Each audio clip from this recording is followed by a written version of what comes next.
మిత్రులారా, చరిత్ర సాక్షిగా చెప్తున్నా, అప్పుడైనా ఇప్పుడైనా ఇంకెప్పుడైనా దోపిడికి వ్యతిరేకంగా ఉద్యమాలు నడుస్తాయి.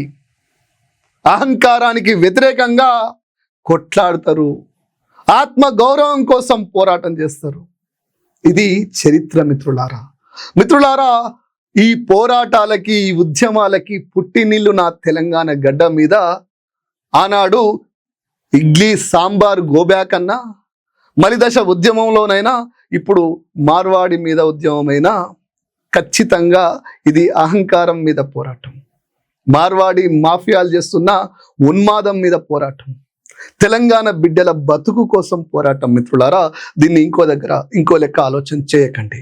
మిత్రులారా, నా తెలంగాణ గడ్డ మీద బతకనీకి వచ్చిన వాళ్ళతోటి మాకు బాధ లేదు.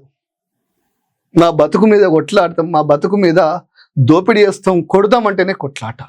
అందులో భాగంగా మార్వాడి మాఫియా అంటూ నేను రెగ్యులర్ వీడియోలు చేస్తున్నా. తెలంగాణ సమాజం కూడా అద్భుతంగా 976 9,70,000 పైకి చిలుకు వీడియోలు చూస్తున్నారు. నేను ఏ వీడియోలు చేసినా కూడా ఆ మధ్య మార్వాడీలు చేస్తున్నటువంటి దాడిని మొట్టమొదటిగా మనమే మన ఛానల్లో ఆ వీడియోలు తీసుకొచ్చి ఆ షామ్తో మాట్లాడించి తెలంగాణ సమాజం ముందు పెడితే తెలంగాణ సమాజం సున్నితంగా విన్నది, దీని మీద చర్చ పెట్టింది. తర్వాత చాలా ఛానల్స్ టెలికాస్ట్ చేసినాయి. ఇలా మెయిన్ స్ట్రీమ్ మీడియా కూడా మాట్లాడుతుంది. ఖచ్చితంగా మాట్లాడాలి. మార్వాడి వాళ్ళు ప్రతి పల్లెకు వచ్చినప్పుడు వాళ్ళు చేస్తున్న అవినీతి, అక్రమ దందాల గురించి కూడా తెలంగాణ సమాజంలో చర్చ జరగాలి. అందులో భాగంగా నిన్న సోమాజిగూడలో కూడా మేధావులు, కళాకారులు చాలామంది మాట్లాడారు. దీనిలో కొన్ని అనుమానాలని అన్నీ చెప్తాయి కదా. నిన్న ఏదో ఛానల్లో మా భరత్ మాట్లాడుతుంటే భరత్ అన్న అంటాడు, దాండియా ఆడితే మీకేం ప్రాబ్లం అని. 100%, 1000% భరత్ అన్నకు నేను ఏకీభవిస్తా. నా ఆడబిడ్డలు బతుకమ్మ ఆడతారు, బాజాప్తా బతుకమ్మ ఆడతారు, దాండియా కూడా ఆడతారు. దాండియా తోటి తెలంగాణ ఆడబిడ్డలకి పేచీ లేదు.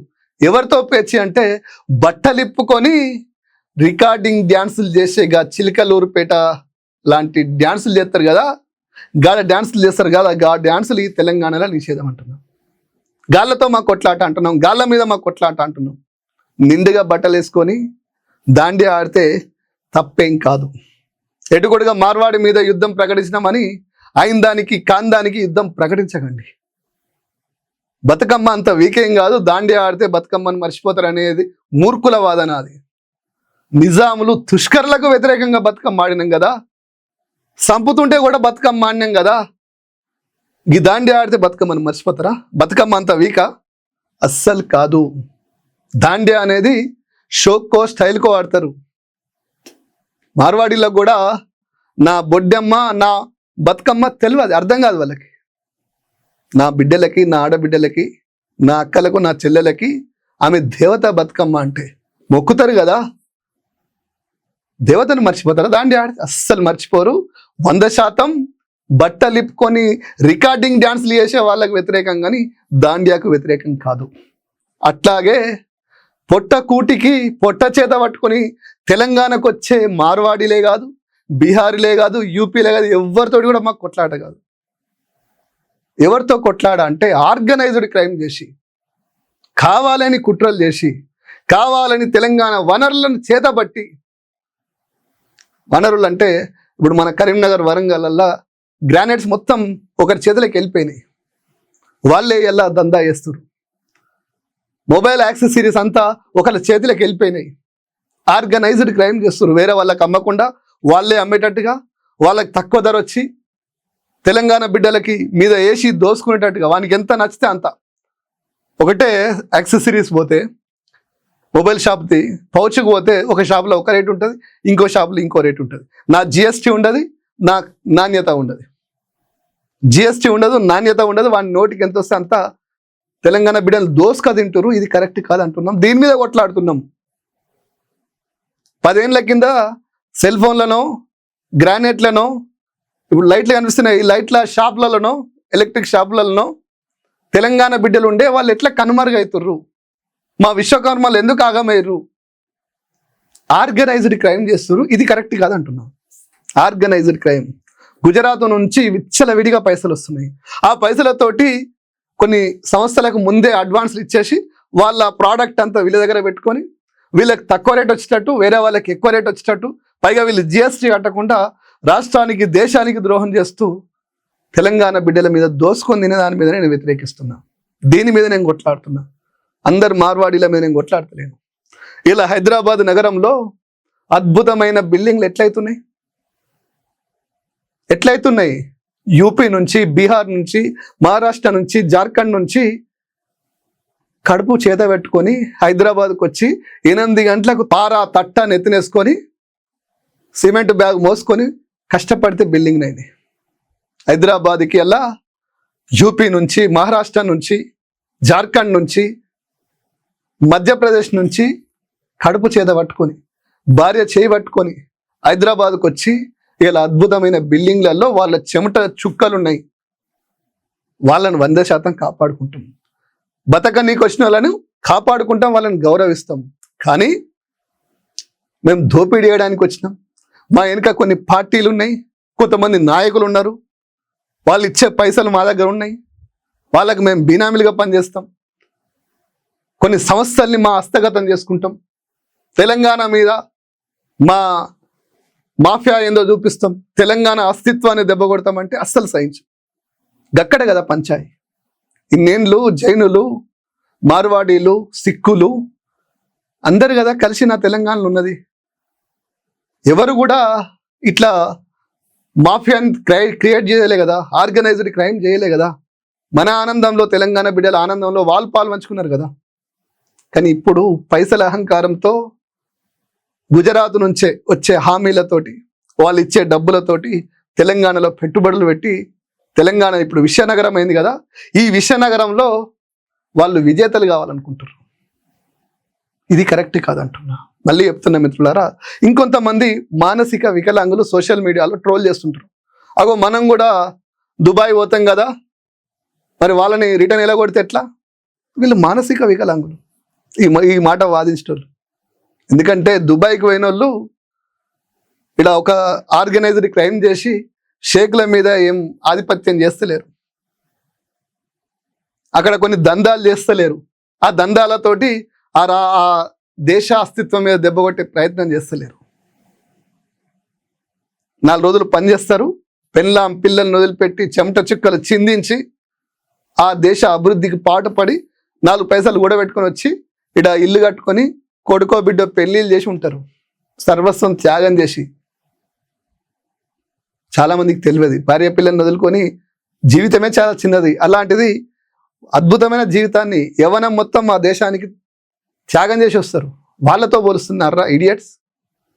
ఇలా వీడికి వచ్చిన వాళ్ళు వీళ్ళు త్యాగం చేస్తుర్రా, దోపిడీ చేస్తుర్రు.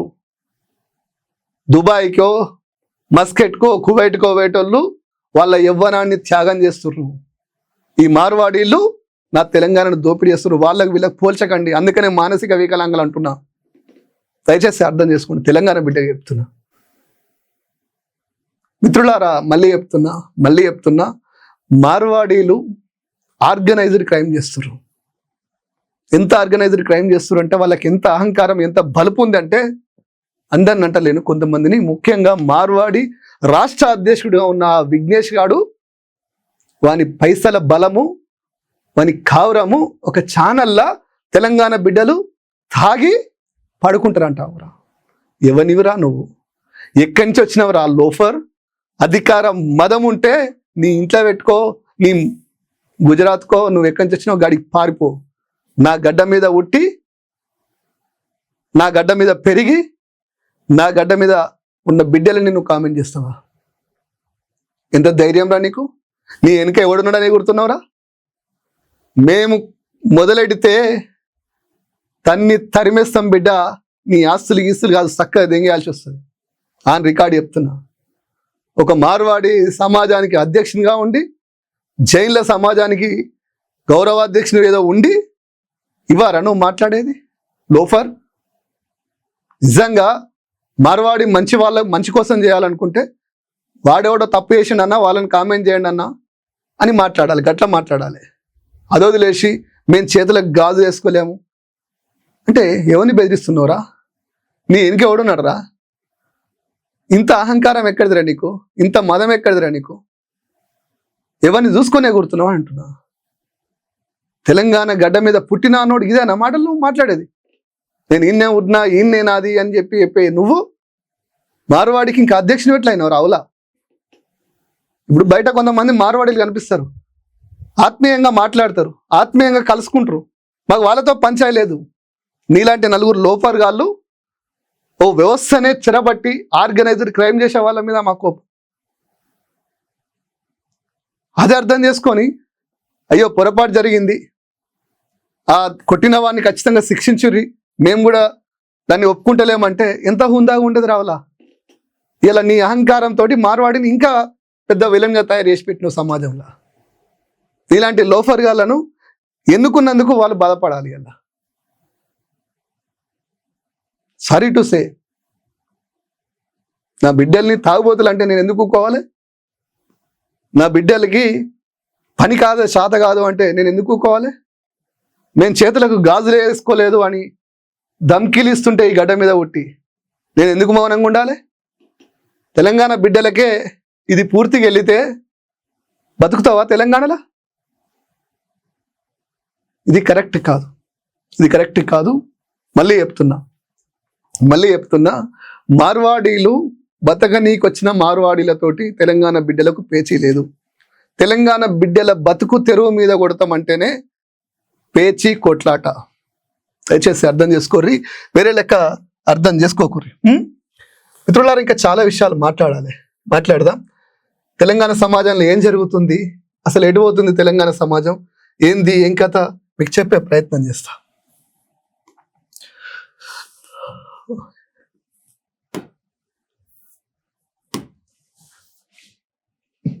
ఏందంట, బీసీ రిజర్వేషన్లపై మోదీ కిషన్ రెడ్డి కుట్ర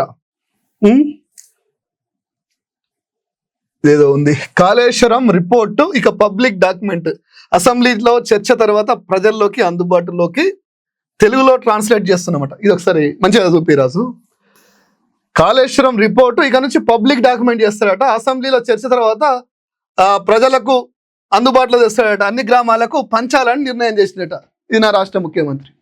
ఆ ముఖ్యమంత్రిని అడుగుతున్నా, నీకు సిగ్గు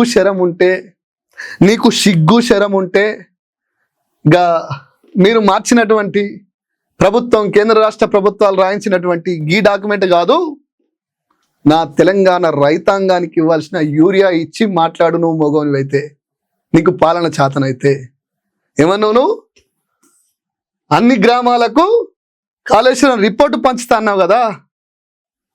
నువ్వు మోతేవారివైతే, నువ్వు అన్నట్టు నువ్వు వాడిన భాష, నువ్వు మగోనివైతే, నువ్వు రండావు కాకపోతే తెలంగాణ సమాజానికి సరైన సమయంలో యూరియా పంచక రోడ్ల మీద అమనా బూతులు తిడుతురు. నిన్నే ముఖ్యమంత్రి గారు నిన్నే తిడుతురు. నువ్వు వాడిన భాషని వాళ్ళు కూడా నీ మీదనే వాడుతుర్రు. నువ్వు మగోనివైతే గివి కాదు పంచాల్సింది, నువ్వు పంచాల్సింది ఏంది? యూరియా బస్తాలు.